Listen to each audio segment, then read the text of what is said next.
Sila lang yung nagaganyan eh, no? Tsaka inaabangan ko talaga kung saan na ilalagay yung mga heroes eh. Parang up until dulo, kahit yung Masha, still a mystery kung saang lane mapupunta. Napaka-interesting.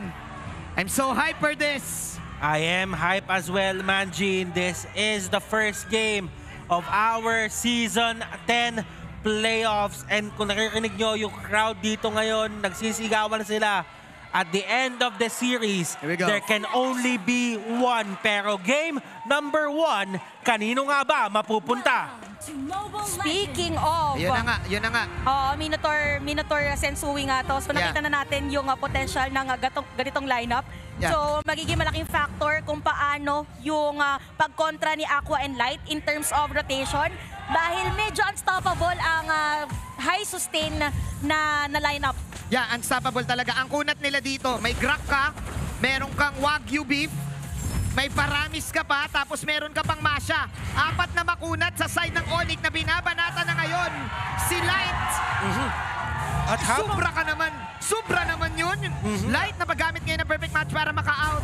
Pero pinaghahampas-hampas siya ngayon ng mga batuta ni Rapidot. At actually, habang lumalabas yung Samsung Awesome Value Prediction, mapapansin mo na yung dalawang nakalabas doon, sila yung nagpaluan. So kung makakatulong yun para sa inyo na makapag-predict kayo, at least natulungan na nila kayong dalawa. Totoo. Okay, kailangan na talaga kasi nilang pigilan. Paunahan kasi tayo for Demon kahit as much as possible, kaya ikaw yung Onyx, ayaw mo siya na talagang mag-level 4 na agad, although makukuha niya na yan. So, possible na magkaroon na agad ng early rotation for the side of RSG. Kailangan na nila atang Grumera. Kaso ang problema nila, ang kunat kasi agad ng first 4 levels nitong 4 na heroes sa side ng Onyx. Pero pupuruhan daw, sabi ni Demon Kite. Pokes coming in mula kay Demon Kite, sabay kuha ng Crimson Lizard. And eto yung rason kung bakit ang ganda ng Karina pick dito. Pwede niya talagang puwersahin yung mga heroes like Rock, like Sensui, na gamitin yung kanilang mga utility in a premature way na hindi nila pinaghandaan at hindi nila intended gamitin. Napakasakit din kasi, ayun na nga, first title of the game, nandito na ang labanan! Ang ganda ng setup ng Minowan's Fury, pero where's the follow-up? Medyo biten. Sensui ngayon, all in low, pero si Demon Kite, bumabalag pa rin. Fatal Nexo to 3, nilaban na ni Mr. Light, nagkahulihan. First blood para sa side ng RSG, sabay lipad mula kay Aqua. Aqua lumipad, at si Aqua nagpainit, lumigam-gam. 2-1, RSG winning that team fight. RSG Philippines, hindi yun yung pinakamagandang fight para sa kanila dahil tumumba si Demon Kite, but at the same time nakakuha din sila ng kanilang mga kills. Dito din nakikita na yung gigil ng RSG Philippines na pipigilan na nila laban sa Onyx. Medyo napipigilan na yes ng RSG, pero that is considered to be an extended team fight para sa ating dalawang teams. Talagang pinilit din na habulin. So ganun natin pwede sabihin na napakainit ngayon ng ating mga players, and look at the control. Talagang si Rapidot, ginagamit niya yung kanyang Guardian Barrier para lang yung pull ng turtle. Tama din si Butters talaga. Ang ganda ng shred ng Karina dito at ng Claude, lalo na kapag na Demon Thunder Sword. Makuha nila itang unang retribution. Fatal Link sa isa lang. Yung baka na lang muna. Minowan's Fury, lahat tumalon. Pero yung pagkakataon para dumamage ay nabitin as RSGPH will still secure another kill. It is always the punish game for these two teams, at ngayon yung punish ng RSG Philippines ang nananaig. Itong Karina na to is a key hero para sa side ng RSG Philippines. Would you agree, Shandel? Sobrang ganda kasi na ginagawa ngayon ng RSG. Yes, ginagamit ni Sensui. Napakaganda na setup niya with the Minowan's Fury. Pero ang difference here is that parang nagsasabay yung pagpasok ni Demon Kite and Aqua. After the feathered airstrike, si Demon Kite diretso na lang ng diretso ng damage, kaya hindi na masyado nakakapagbitaw pa ng skills ang Onyx. Even Super Prince ay hindi pa ganon kataas yung pwedeng ibigay. So more on burst ang kulang for Onyx ngayon. Parang kulang yung damage ng Onyx eh. Parang kung sa basketball, puro sila backs out. Ang daming backs out, pero yung damage within. At yung damage ay ilalabas na ngayon ng RSG. Counter go ng Minowan's Fury. Lipat muli para kay Aqua. Seta para kay Aqua. As light falling low. Both of the teams will back off. May snipe pa na gagawin si Nets. Wala. RSG respecting Onyx. Sobrang daming Minowan Fury na nabato dito na sobrang ganda ng value. Ang daming napapatalon. Ang pinaka-problema talaga, as we've stated time and again dito sa match na ito, wala masyadong damage. Ryota hindi pa siya nakakasama, and I don't think si Ryota dito ay magsisecure ng damage items. Grabe yung pagka-aggressive ng RSG dito. Galit na, boss. yung shred nila eh. Ang dami nilang pangpunit sa mga tangke ng side ng Onyx. Maging yung Predator Airstrike ay pinak na naman. Ruthless aggression mula sa RSG Philippines in the first 5 minutes sa larong to. Dalawang heroes ngayon ang nagsishred for the side of RSG Philippines. Samahan mo pa ng burst from Aqua. Kaya din kung mapansin nyo, napakalalim na ng positioning dito ng RSG. Doon sa may orange buff. Pero take note, yung mid lane turret ay hindi pa nasisira. Now for Onyx Philippines, para medyo makahinga sa ginagawa ng RSG, pwede lang gawin is mag-focus sila on other lanes other than reacting doon sa ginagawa ngayon ng kalaban nila. RSG secures their second turtle dito sa larong ito. Yeah. Ngayon, Onyx, this isn't looking good for them given that sila yung may heavy objective-based lineup dito. At gustong-gusto nila, kung titignan mo kung gano'n sila ka-Brusco, meron kang Graf, meron kang Minotaur, meron kang Paramis. Yun nga eh, Brusco yung lineup pero bitin yung tikas eh. Minsan meron talagang Brusco lang pero alam mo yun, yung walang tikas, kumbaga kahit anong gawin. Yung sa side ng RSG, ang dami nilang pang damage talaga. Puro tikas naman yung sa side ng RSG. Yung lineup din ng RSG na sobrahan ng pansalag. Kasi ang nangyayari ngayon, even for Nats, yung Abyssal Strike niya agad, ang sakit na agad or nangangalahati na agad yung buhay ni Rapido at even for Sensui. Kaya pagdating doon sa gusto na mag-setup ng play ng Onyx ay hindi na makalapit pa yung iba. Yeah. And then take note, pwede pang sumama mamaya yung isa pa nilang Shredder, which is si Eman kapag ka nagkaroon na ng Demon DHS. Hunter Sword, yes. The Devour passive from that Demon Hunter Sword will benefit doon sa mga HPs ng side ng Onyx. Maging si Demon Kite to. Tignan mo yung level difference dito between Sensui and Demon Kite. Okay. Ginamit na yung Fatal Links para mahuli dito. Meron na din Cult Altar. Manjin! Counter go na Minoman Fury. Sabay mga buhay na sila pero nandun pa rin si Aqua. Pero Rapido finally getting the counter kill. Aqua hindi siya magpapop. At finally sabi dito ni Ryota kami naman. Si Aqua ang kanilang tinarget. Habang nandun si Demon Kite. Nice one! Blocked by Chef Rap. Nandito si Eman. Eman though, gustong sumet up. Pumapang fake. Wala mo na mangyayari. Nag-overextend yung RSG that time sa situation na yun. Ito yung gigil na sinasabi natin eh. Kailangan mong bantayan yung gigil mo kapag ikaw yung RSG Philippines.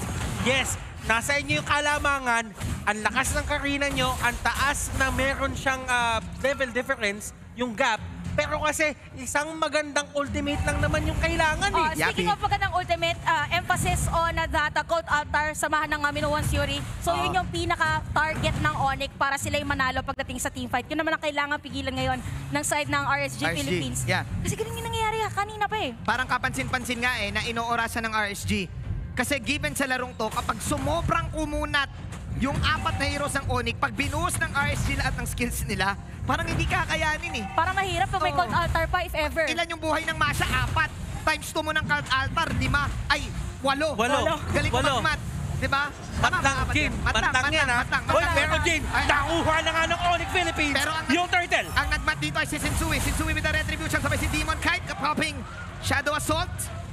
No casualties whatsoever. Turtle lang.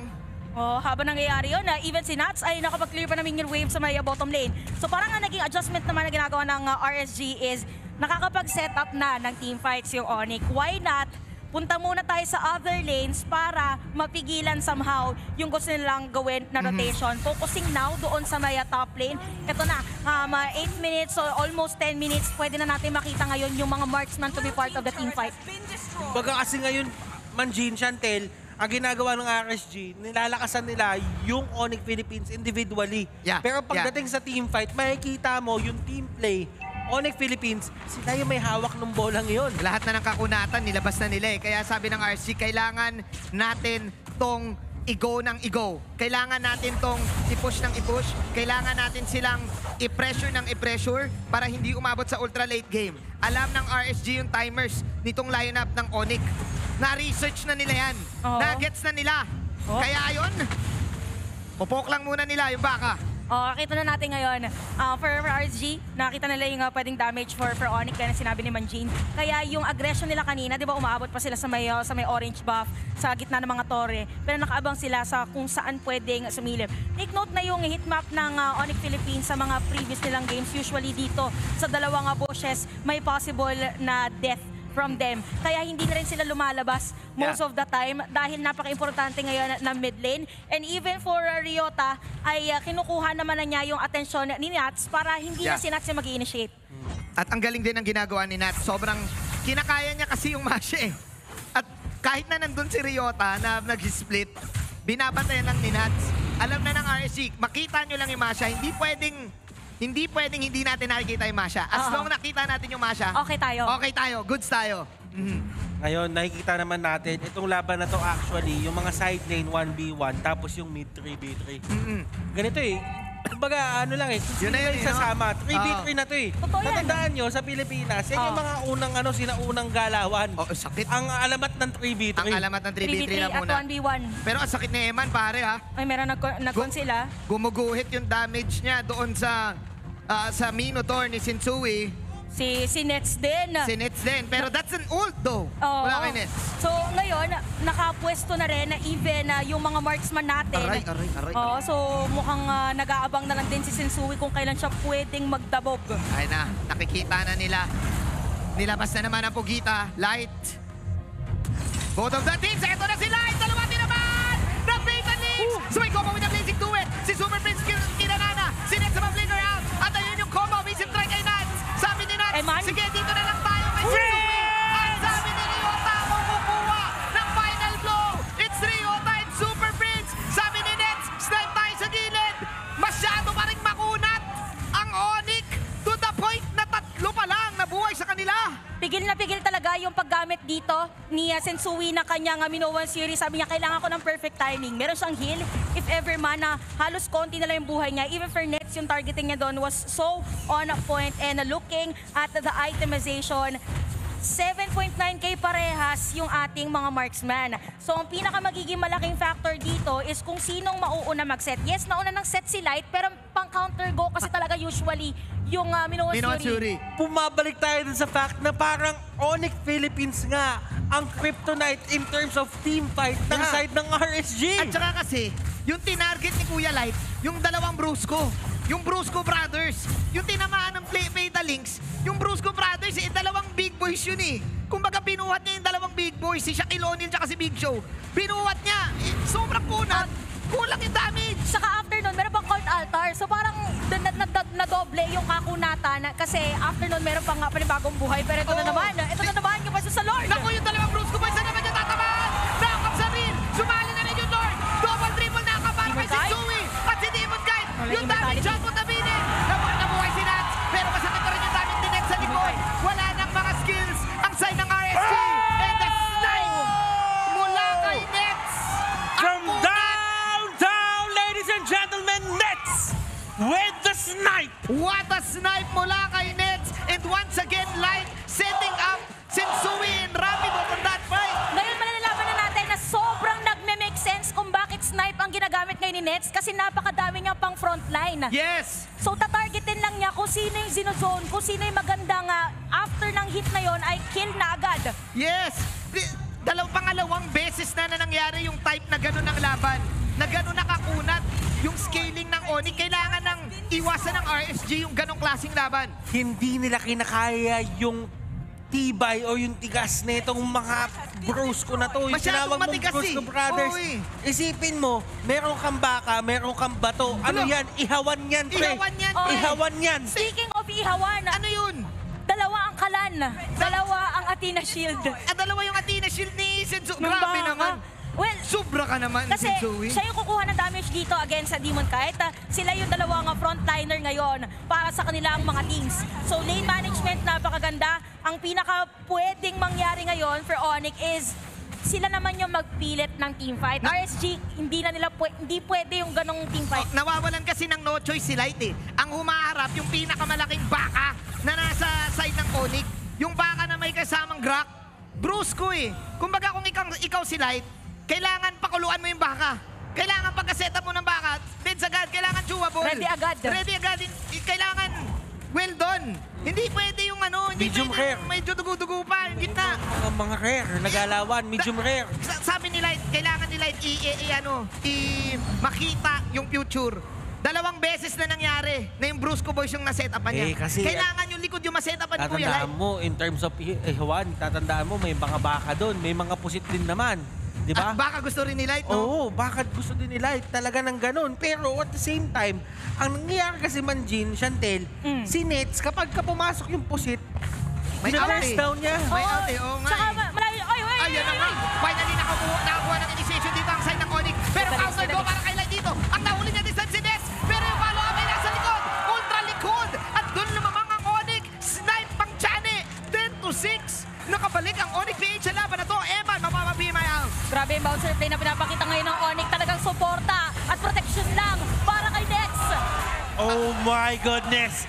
Onyx dito, if there was one person na pwede mong bigyan ng major props sa lahat na nangyayaring teamfight na yon, I would say it's Super Friends. Yung paggamit niya ng Cult Altar, yung mga timing ni Super Yes. Friends, talagang nasi-shake up yung RSG Philippines. Busog-lusog. Oo, and busog-lusog din yung kanyang Shadow Stampede. Kasi if ever naman na merong pumasok, mas pinapalalim pa niya para maging pangit yung initiation. Ngayon, Yun nga. ang nangyari doon was, gusto ni Light na ang target is si Nets. Yes. Kaso yung positioning kasi ng Onyx, kung dati, meron kang tatlo kayo na nagro-rotate, sinama na nila si Nets, 4 na sila ngayon na napaka-solid ng formation para hindi mamatay yung pwedeng makuha. Ay, nilabas na naman yung Shadow Stampede. Finally, makakuha yung RSG dito. Si Rapidoto nawala. Nawala na yung isa makunat. Si Ryota naman lilikod. Blazing Duet. Ayan naman si Ryota. Sino tatargeted? Si Aqua. Pinagsasamak-samak si Ryota. Nets! Nanakap dito si Light. Pero si Nets, finally nakuha ng RSG. Ginagalit nyo si Kuya Dylan. Si Demon At si Knight. Demon Knight na pa-out na lang. Conceal out. Pero ngayon si Shinzui natira. Yung Wagyu beam. Walang damage, Sabi walang ni damage. Demon Knight, papalamputin Lumalambot! kita. Lumalambot! kita. Super Prince nag-out dito. Habang nandun si Ryota. At sabay-sabay nilang inert-nert. Yung Wagyu beam. Yung Onyx Wagyu. Ay pinasarap ng RSG. Hindi pa tapos yung side ng RSG. Na-realize sila na, uy, teka lang, hindi handa dito yung side ng Onyx.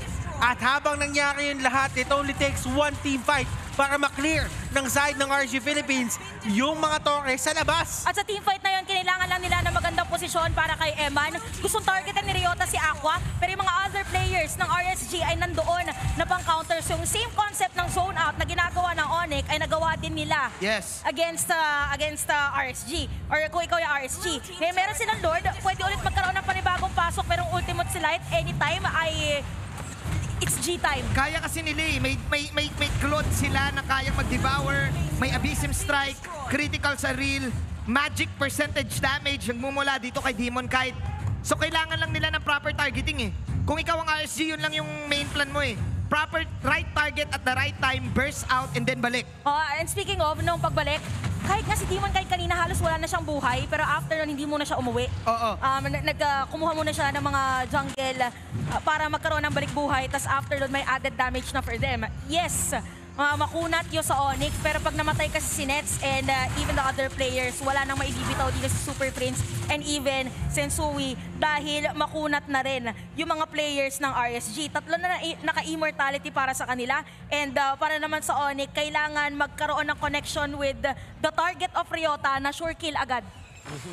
Ngayon naman, kung papansin niyo in terms of the items right now, papunta na ng Winter Truncheon dito si Demon Knight. Alam niya na kanina pa siya nadadali ng mga stun. Yeah. So right now, baka ito na yung pinakamagiging sagot niya in terms of those hits. Sabi kasi ni Demon Knight, kung hindi natin kaya daanin sa damage, daanin natin sa gilas. Gilas at galaw. Try nating i-dodge yung Minowan's Fury, try nating i-dodge yung snipe. Oo. Kailangan magulat sila doon sa Winter Truncheon eh. Ayan na nga. Dalawa pa yung Winter pa. Truncheon. Lalo-lalo na kay Lamig Aqua. niyan. Siya kasi yung pinaka-tina-target. So if ever man na pumasok ulit dito with Tahaw Shock si Ryota, instantly pwede niya nang gamitin yung Winter Truncheon. Actually, pasensya na lang doon sa kanyang ultimate para yun yung possible na bait for Onyx na, yeah. na target na namin yung Parsa. Yes, yes. Pag lumalim, that's it. Bitaw ulti. Yun din yung tinatarget ni Ryota eh. Si Aqua lang eh, no? Iniintay Kanina na pa talaga. eh. Kanina pa. 3-man Fatal Links na magmumula this time. Pero counter ko na Minowan Fury. Buhay pa rin ang Onyx dito. Pero nasa likod, Si Nats. sino to? Si Nats. Sabi ni Nats, ikaw na lang ang babanatan ko, Nets. Pinili niya si Nets. Si Nets na doon sa kabilang bato. Ang ganda ng flicker out ni Nets. Para mabuhay siya. Si Light at si Tensui ang namatay. Yung baka at yung pusit. What a play from both of these teams. In terms of the trade, RSG Philippines, sila ang may mas mataas doon. Bakit nawala yung retribution nung side ng Onyx Philippines? Pero in terms of capability, paramdam ko kaya pa ng side ng Onyx Philippines na i-contest to. Oo, madali pa para sa kanila kasi nawalan din ng immortality si Nats. Ngayon ang pwedeng gawin ni Ryota is bantayan kung saan iikot yung... Oh my glove. Yung Deroth. Kasi napakahirap para sa Onyx. Yes, ready to move forward, to push forward. Kasi yung backlane nila, laging meron pumapasok anytime na instant burst with the Abyssrim Strike. So they have to look on that. At ngayon RSG, talagang hindi na yata hahayaan pa na makapag-contest ang Onyx. Pinang-zone this time yung Feathered Extract. Sino makakuha ng retribution? Walang iba, kundi the low-key assassin na si Aqua. Si Aqua ay lumilipat doon sa gilid habang bumabanat na lahat. Nagbubroskuhan. Royal Rumble! Nagkakakulan! Jokes na nakaraan ni dalawa. Pero may nagpupush sa gitna. Sino yun? Nandun si Nets! Pero not this time! Not this time, Nets! May Lord na katulong ang RSG para makuha pa yung laban na ito. Gugo pa rin sila. Perfect match sa tama na. Sabay out para kay Shinzui. Hinahabol yung baka. Mas mabilis pa rin ang pusit. Yung baka ngayon ay pinapalambot. Super slow. Nice pick up pagmumula sa side ng RSGPH. 3 heroes down sa side ng Onyx. Sabi dito ni Eman, kaya na natin tapusin. Meron tayong Lord. Nasa na yung AOE. Babalik na rin na ng RSG. Itong game number 1. RSG gets their first win sa